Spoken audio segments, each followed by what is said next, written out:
You have told us you start with a pilot project, and in project the culture it's very easy to change because it's only few peoples. And how can you make the learning from this project to the whole culture? Because I've started with a project and it was very easy to change the culture, but to transfer it in the whole company, I have many problems. Could you give me some recommendations or something like that? How it's easy to do it?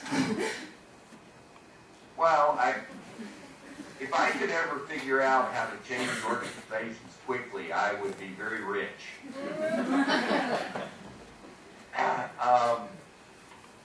But here's the key. You do the pilot projects, and you're right, they're very easy to make that change. Okay? But you use those successes to recruit a few more projects. And you use those to create to recruit a few more. My experience is that in fact, once people start to hear about the results that you achieve, people start to get on board. People start to want to be part of that.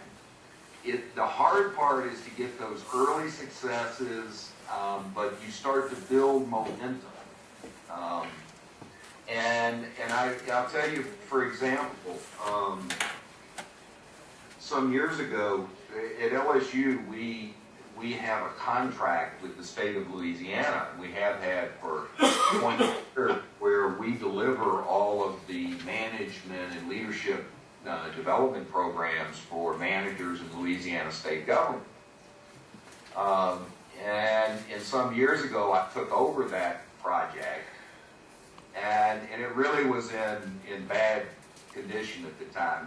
People didn't come to the training, and the curriculum was totally off base. The content validity was terrible, and I scrapped the whole curriculum, started over from scratch. And we built a competency-based curriculum, and we put in all our best practices for transfer design, and we started getting real performance change. Now, at first, it was a hard sell, to agencies to get them to send their managers, but as soon as we started getting the successes, the momentum built, and boom, we had a big success with it. So you really didn't have to be tenacious to get those, to build from those early successes, and keep building slowly in the beginning. But my experience with organizations is, if you can deliver real return on investment, if you can deliver real transfer, you will convert the doubters relatively quickly.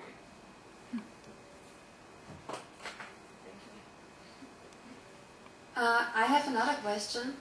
I work for a company, and we are going through a hard time now. Competition is hard, and we are going to be outcarved of the umbrella organization.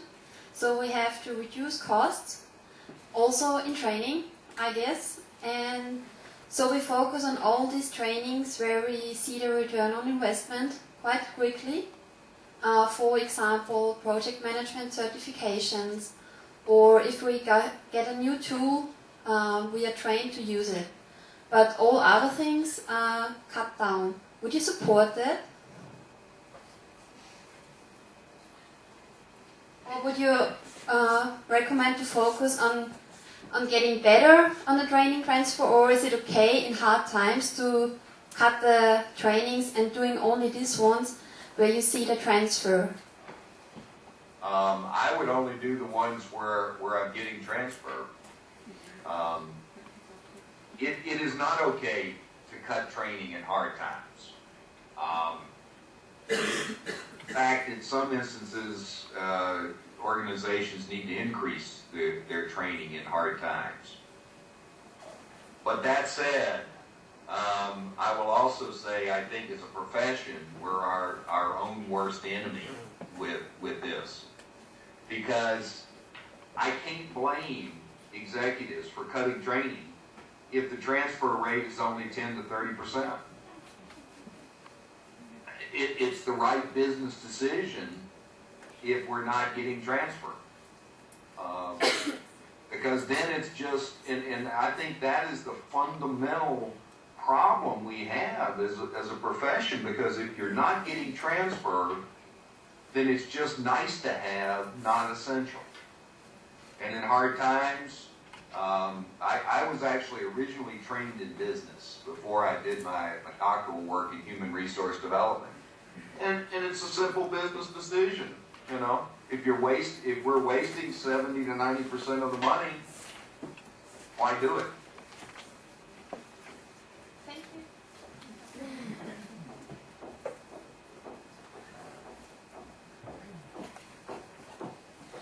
I have another question. Do you think it's easier for a company to have a better learning transfer if it conducts the training itself, or if it's an external training? Do you think there's a difference? I'm sorry, I didn't quite understand that. Well, a company can conduct the training itself, or you can send your employee to an external training company. Do you see there a difference in learning transfer, and how should we cope with that? Yeah, I do see a big difference. And the difference typically or often comes with the content validity. And it's very hard to generalize the answer to this question, because if I take something like computer training, if I'm going to teach an employee to use Microsoft Excel, sending them outside is probably just fine.